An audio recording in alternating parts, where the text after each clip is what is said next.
Hey there, Gryffindork here again for more Gryffindork reviews, where I review budget-friendly prop replicas to help you decide if they're worth spending your money and time on.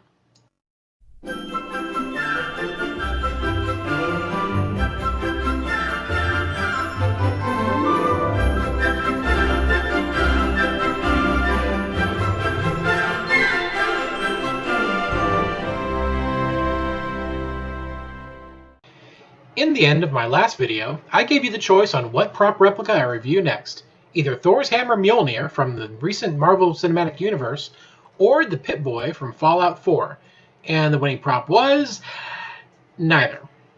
So, since there were no votes for either, and since Halloween, the best time of year to snatch up prop replica costume accessories, is later this week, I decided on both. So, to present the review for Thor's hammer, here's the meanest member of the California Raisins and Grimace's evil twin, Thanos! Out of all the weapons that were used to knock the grape juice out of me, my favorite would have to be Mjolnir. This hammer was first seen in the Marvel MCU during a post-credits scene in Iron Man 2. Since then, Thor wielded his mighty hammer in 6 films, even after his jealous goth rack of a sister broke his favorite toy, and it's likely to keep showing up in future films. While the head of this mighty hammer has remained pretty much the same since it was initially revealed, the handle has been through at least a couple of modifications through the years.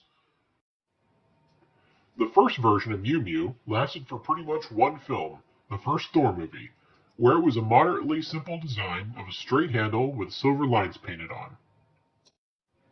For some reason, this wasn't quite good enough, and in the first Avengers film, they added a simple shiny metal cap to the bottom of the handle and replaced the painted silver lines with actual thin metal pieces.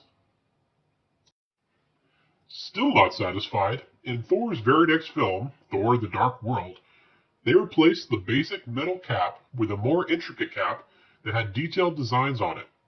This design has remained ever since and might even be wielded by Natalie Portman in the next Thor film. So what about the accurately sized, budget-friendly replicas of Mjolnir? After the first Thor film came out in 2011, a costume and accessories company called Disguise Inc. started selling a replica Mjolnir based on that first-generation design. Although the handle had grooves in place of the silver lines on the handle, this has still been the most accurate, budget-friendly version of Mjolnir so far. Unfortunately, around 2015, when Avengers Age of Ultron was released, Disguise stopped producing their version of Mjolnir. So why do I mention the Disguise Mjolnir if it's been gone for so long? Because too many ads on various websites still use pictures of it for other versions of the hammer. This bait-and-switch tactic is still being used to sell kids-sized and comic versions, so be careful when buying online. While there might be a slight chance to find one from private sellers, you're more likely to end up with one of these. Ugh.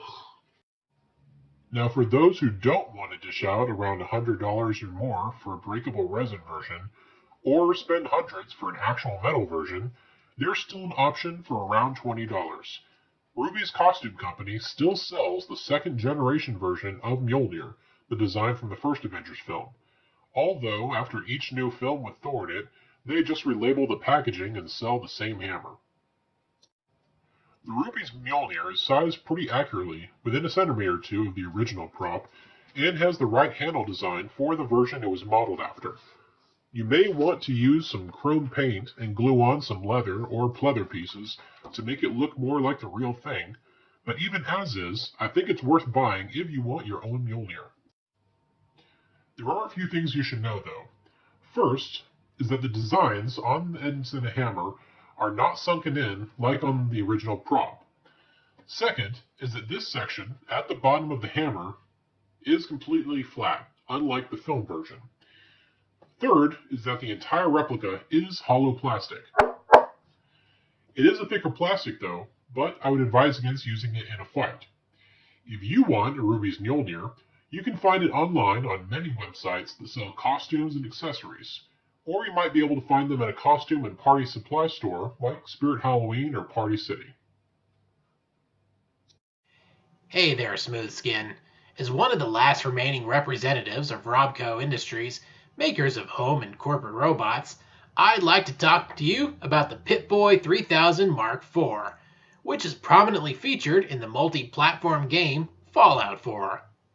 Vault dwellers in the Boston area were given this particular Pip Boy, which acts as a personal computer and database for the user, but you can purchase your own for around.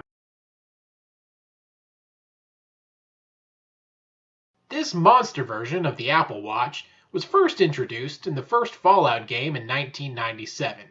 Since then, each game has featured a slightly different version of the Pip Boy. This replica features the look of a brand new device before it's been weathered by the grime and gore of life in the wasteland, and is the perfect size. Definitely a decent paint job for a mass-produced costume accessory. The lenticular screen displays a status, inventory, and map image depending on your angle. The painted-on metal accents actually have the shine of metal, and the hinge at the bottom does release to make it easier to put on and take off. For the price, which you can easily knock down with online or flyer coupons, it's a great replica which you can easily modify if you want. Now for the downsides. First, out of the 5 knobs, only 3 of them can move at all, and 2 of those can barely move, since it appears they're supposed to be screwed into their current positions permanently. Second, many of the details are stickers instead of just being painted on directly, but that does mean that those images are higher quality than they could have been. Third, there are no electronics in this at all, but for those creative enough, it's not difficult to disassemble it and add your own, since there are large hollow areas they could fit in. Fourth, both the adapter plug and the holotape player door are just part of the larger mold, so there's not a way to open or detach them. Fifth, the bottom latch is one plastic piece that hangs from the back half and clicks into place on the front half, instead of actually being a simple draw latch. Finally, the inside is just plain plastic, which may be fine for just displaying it, but it can cause it to constantly slip and scratch your wrist if you plan to wear it anywhere.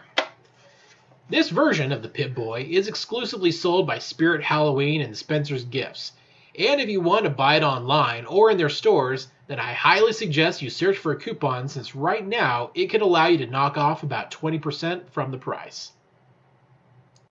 Both Mjolnir and the Pip Boy look great as is, but they can also be modified fairly easily to look like the real thing, or to customize for your own preference. For some great modding ideas or instructions, you can check out the website therpf.com, or check out some other videos on YouTube. Thank you so much for watching. If you have any opinions or questions, feel free to leave a comment below. Likes are always appreciated, and feel free to subscribe to stay updated on my future videos.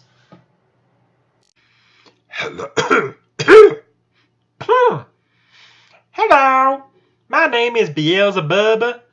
I'd like your soul if you don't mind. No? All right. Well, have a happy Halloween anyway. Bye.